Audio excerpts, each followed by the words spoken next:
Good afternoon, everyone. Welcome to today's episode of Nashville General Hospital's Wellness Wednesday Facebook Live program. Thank you for joining us today. I'm Kathy Poole. And I'm Kaylin Harris.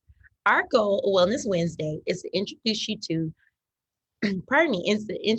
to, Nashville General Hospital experts, have them share information vital to your health and wellness, and give you the opportunity to ask questions during the presentation. March is National Nutrition Month, and joining us today is Emma Liu, a registered dietitian with the Nashville Healthcare Center. Emma attended the University of North Carolina, Chapel Hill for both her undergraduate and graduate programs. She is a licensed registered dietitian nutritionist and holds a master's in public health. She is an integral part of the care management team with the Nashville Healthcare Center. Everyone, please welcome Emma.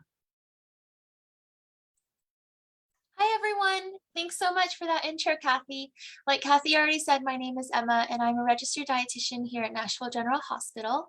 I see patients on the outpatients. I see outpatients on the ambulatory care setting side. And so if you want to schedule an appointment, I'll have my information on the last slides for you to get more information on that. But without further ado, I'd love to go ahead and get started with our session today.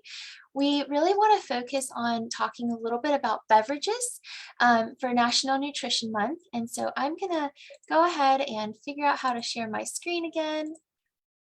It takes a minute. So I believe I'm going to swap this really quick. I think we're on the right screen.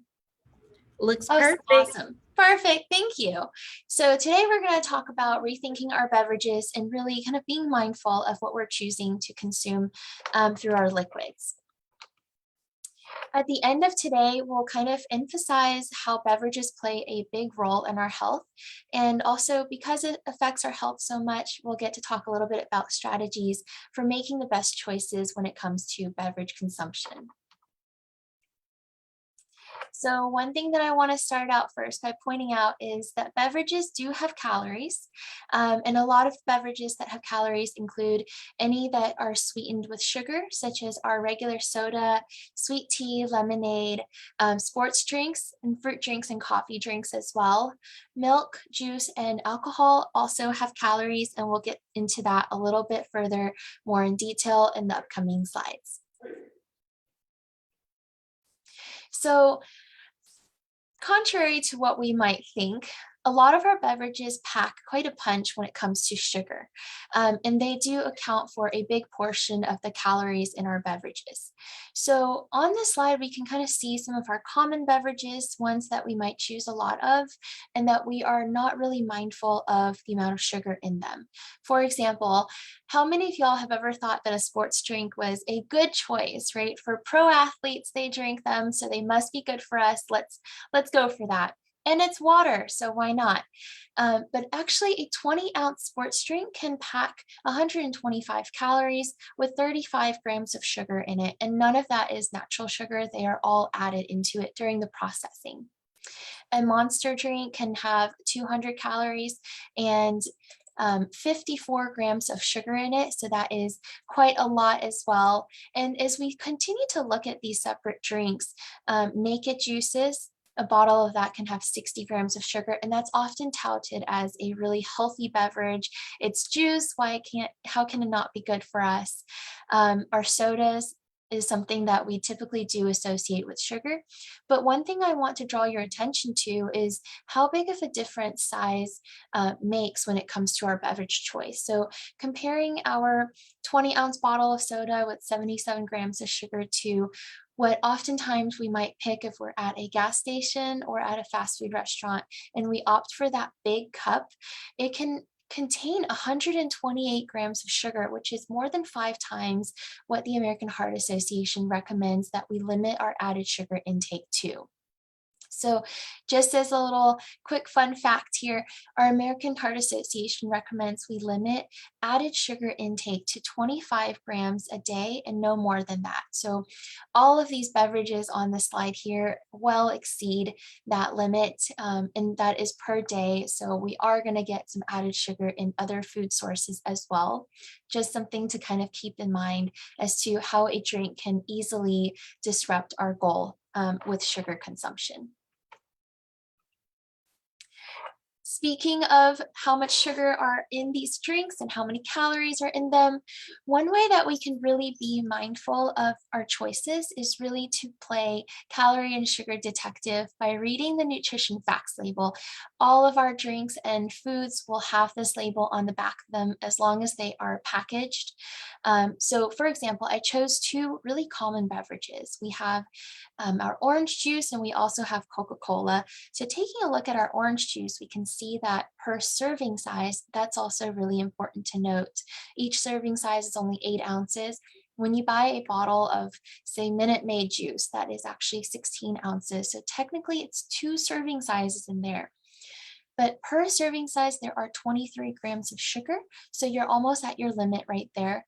And then if you're having a bottle of soda at lunch, a 20 ounce can carry 65 grams of sugar in there. So you're you're having more than double what the American Heart Association recommends. Something to really be mindful of because these things add up and we might not think of it. But one of the reasons that excess sugar is not great for us is that it can contribute to an increased risk of type 2 diabetes, but also just in general a risk of metabolic disorders, which can include being overweight or obesity as well. And it happens because sugar carries calories, and calories that are stored in our body in excess end up turning into pounds. And so we're probably thinking, well, I maybe just have 2 cans of soda a day, and that doesn't seem like a lot, right? It doesn't. 240 calories in a 20-ounce bottle. That's not a lot. It's fine. It doesn't make too big of a difference. And we'll really get to take a look at how much it actually makes in terms of our weight and our calorie intake. So if you were to have 2 cans of soda in a day, each can of Coke being 140 calories, we're assuming this is a regular year, it's not even a leap year. In that 1 year, you'll be consuming 102,200 calories just from your Coke consumption alone. So that divided by 3,500 calories, which are the amount of calories in 1 pound, means it is 29 pounds. So how can we really relate to this? Well, let's say if you're currently not drinking 2 cans of soda a day and you're drinking 0, right? So if you start drinking 2 cans of soda for a whole year, by the time you weigh again next year, you could have potentially gained 29 pounds, assuming everything else stayed the same. So you're not increasing your exercise, you're not changing anything else you're eating. And that's a lot of weight, right? But how can we have that work in reverse for us? So say you're someone who's currently drinking 2 cans. The good news is it works in the opposite direction. So if you cut out those 2 cans every day for a whole year, and even if you change absolutely nothing else, you could potentially lose 29 pounds in just 1 year. So I want you to think about perhaps what your goal weight is, or if you want to maintain your weight, that could work as well. And really thinking about how big of a difference this 29 pounds could make to help you achieve your goal weight or help you maintain it.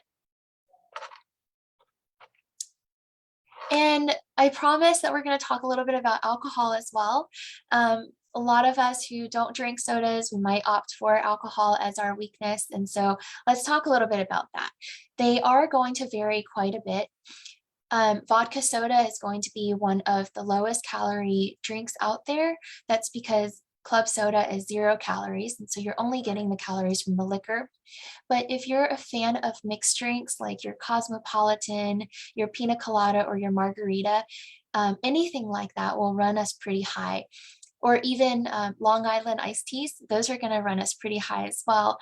And as you can see on here, based on 3.5 fluid ounces, they're easily over 200 calories. So if you're going to the Cheesecake Factory and you're getting a pina colada at the bar, most of us don't just go there just for the food, or just for the drink. We're going to go there for the food, we're going to go there for the drinks. And so you're easily getting a 12-ounce pina colada, which is going to run you probably 800 calories in addition to your food, which can contribute to more than your day's necessary your day's need in calories in just that one sitting. And so that's something to really think about. And what I want to mention with these beverages in terms of alcohol is really that it comes from the excess sugar in our mixers. It comes from the multiple liquors that go into a single drink. So our best bet is opting for just a liquor with a 0-calorie mixer or diet soda, anything like that, or going for a light beer. Wine also has some calories. A standard pour is 5 ounces.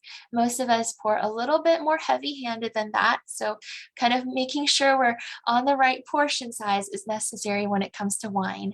But this is really just to give us a good idea of how our beverages can compare to our common foods. And if we're going to watch what we're eating, why shouldn't we also watch what we're drinking? You're probably thinking, okay, so how does that apply to me? What does that look like for my day, right? So let's say you start off breakfast with 110 calories from an 8-ounce orange juice. You're doing great. You're picking the right portion size. Around 10 o'clock, you're tired, so you're going to go for a coffee break. There's a Starbucks down the road, so you get yourself a medium mocha. And at lunch, you're going out to eat with your coworkers. Everybody else gets the soda, so you get one too, peer pressure. And of course, at 2 o'clock, it's a little bit tiring and you want a little bit of sugar to kind of kickstart things. So you go for a sweet fruit drink. And at dinner, like any good Southern family, you opt for a sweet tea. Finally, at 9 o'clock or 10 o'clock at night, you've put the kids to bed, you're relaxing, you're trying to unwind from the day, so you go for a beer. Although each of those might not seem like a lot individually, they add up to over 1,370 calories just from beverages. And while that might not seem like a lot in just one day, over the course of 3 days, easily, if we change nothing else, we can put on 1 pound. So that's something to consider. So we can make some really easy swaps, allow you to still enjoy your beverages, but cut down on some of those calories. We'll even keep our orange juice for that vitamin C. But if we could switch that medium mocha to a regular coffee with half and half, and opt for water at both our lunch break and for that afternoon. Hydration is really, really important. And when we're going for that fruit drink, I promise you there's more sugar than there is water in there. Going for the unsweetened iced tea or sweetening it with an artificial sweetener or stevia, and opting for a light beer instead of our regular beer, we can cut down our calorie intake by over 1,000 just from beverages in that one single day. So that really kind of goes to show how big of a difference being mindful of our beverage choices can make a difference in our health. Ultimately, you're probably thinking that's a lot of changes I have to make. So what are some ways for us to make these choices easier? Because we know that when we change our environment and make it conducive to success, we're more likely to reach our goals. So number one, keep water at your work desk, in your car, or at home where it's easily accessible, and you're going to pick that over some other beverages. So on that same topic, avoid keeping your sugar sweetened beverages in common places where it's really easy to grab. And transitioning to skim milk, if you're currently opting for whole milk, that's going to be an area where you're going to get the same nutrients, same vitamin D, same calcium, same protein, but at a lower calorie count. Opting for whole pieces of fruit over juice, because with the juice, there's typically going to be more sugar, there's not going to be any fiber, and those are all things that you could be getting from fruit, which is less sugar, more fiber. It'll help keep you feel a little bit fuller, and you'll feel more satisfied because you got to chew on something versus just sipping on it. Opting for diet soda over regular, we saw how easily sodas can add up, even just 2 cans a day. And being mindful of alcohol consumption. Please be sure to check up on the more specific rules for both men and women as to what counts as binge drinking. But generally, being more mindful of our alcohol consumption will help us to reduce our sugar intake and also our calorie intake, helping you to maintain a healthy weight goal, preventing your risk of developing type 2 diabetes, and in general, just keeping you happy and healthy. And that takes us to the end of our slide or our presentation today. Like I said, I do take appointments. And so here's my number and my email address that you can reach me at. And I am open to questions now. Well, thank you so much, Emma. Pardon me. Thank you so much, Emma, for everything that you said today. I think that it was very informative, and everyone really appreciate all of the knowledge that you shared about consumption of sugary drinks. So we are actually going to share your contact information a little bit later with everyone, so you can stop sharing your screen when you're ready. Awesome. Thank you.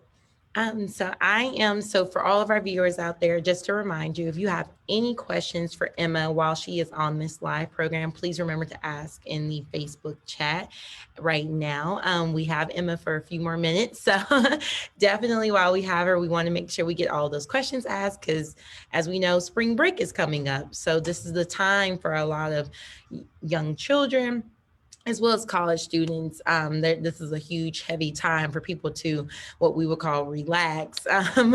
And people find different ways to do that. But I definitely think that this is a better time than any to have this important conversation before spring break and the summertime and everyone takes a break. But I do want to ask you, so we had the conversation about, and I want to make sure, so you touched on like about the energy drinks, or not even energy drinks, but you talked about like the Gatorades and the Powerades and things of that nature.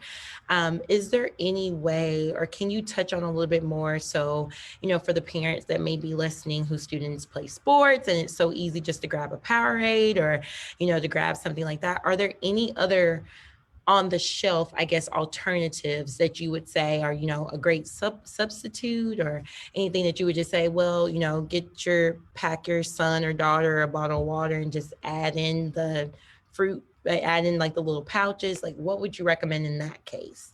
Yeah, that's a really great question, Kaylin. So thank you for bringing that up.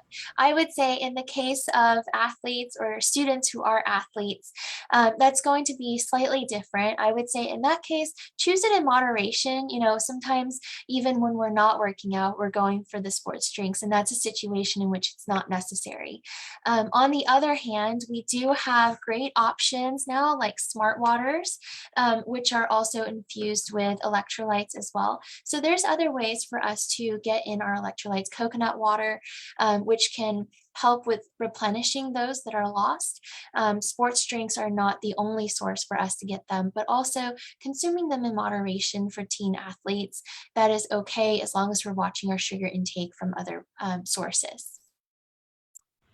Thank you. And then, okay, so when you talk about the sugar intake from other sources, so I know that you mentioned when discussing orange juice in the morning or like apple juice in the morning, trying to substitute that fruit juice for like an actual piece of fruit.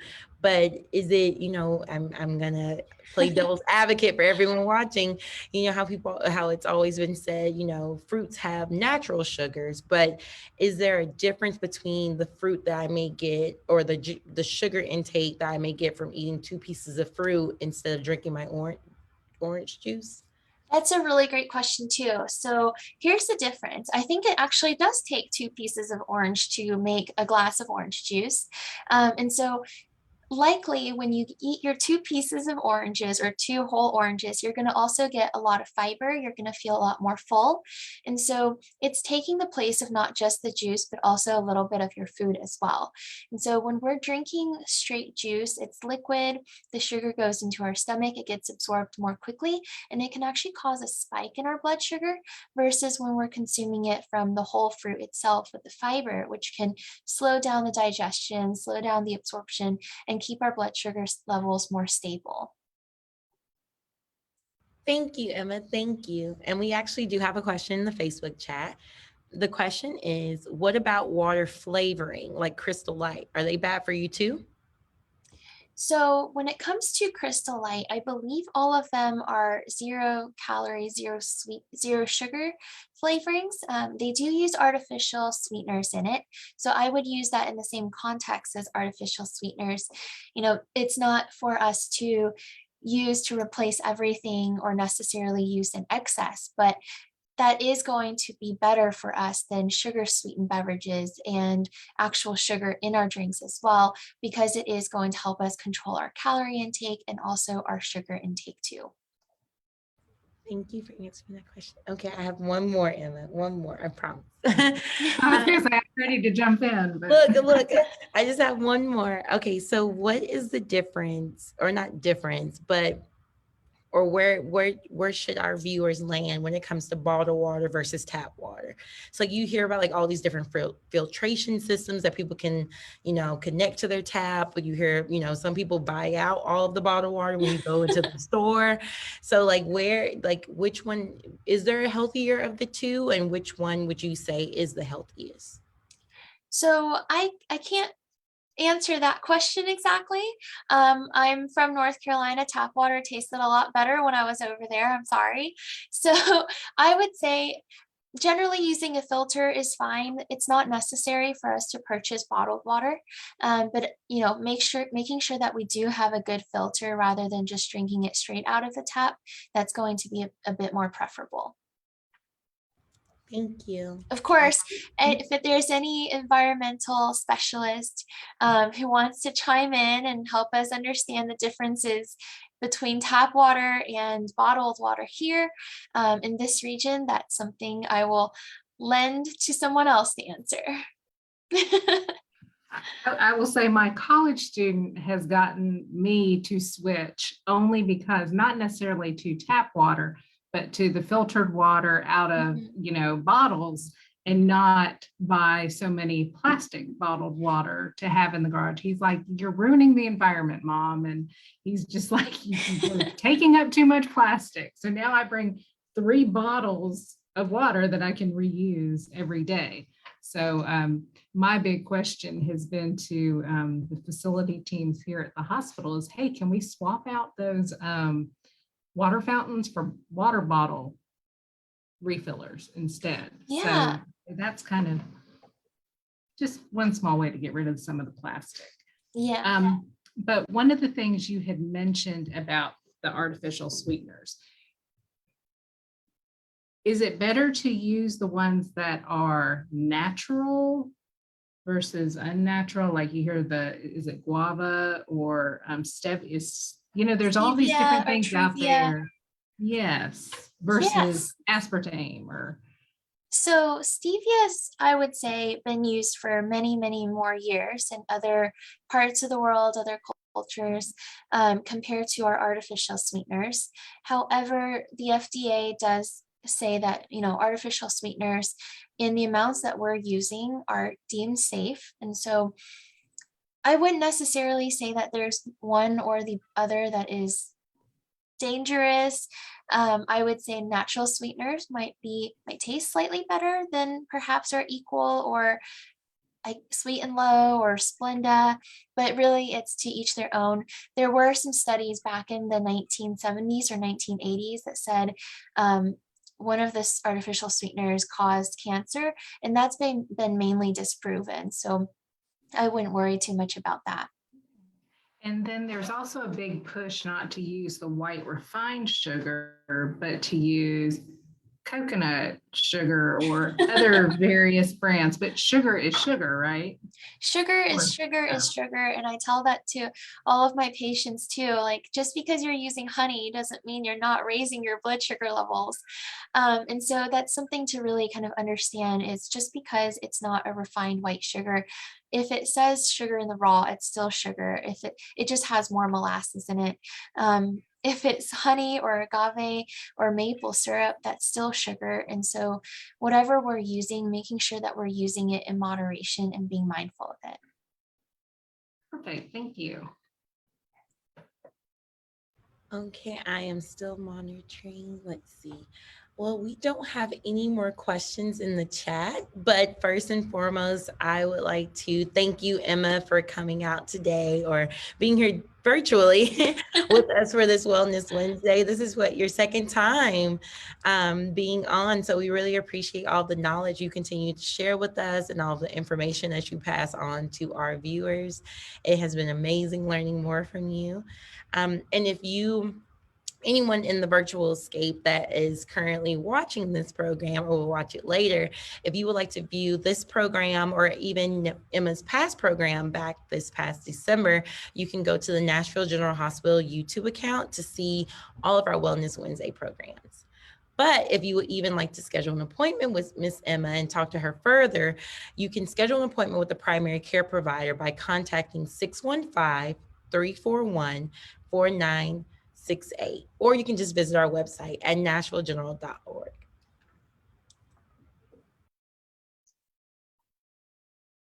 Oh, Kathy, you're on mute. Just talking away. Well, thank you for joining us today, and especially you, Emma. This is actually our 1-year anniversary of doing Wellness Wednesday. We Wow, kicked off yay. last year with Nutrition Month, and here we are a year later. So there are plenty of videos to check out on the YouTube page. Also, join us March 30th. We will have Ginger Woodside on to talk about patient safety. Have a great day, everyone. Thank you for joining. Thanks.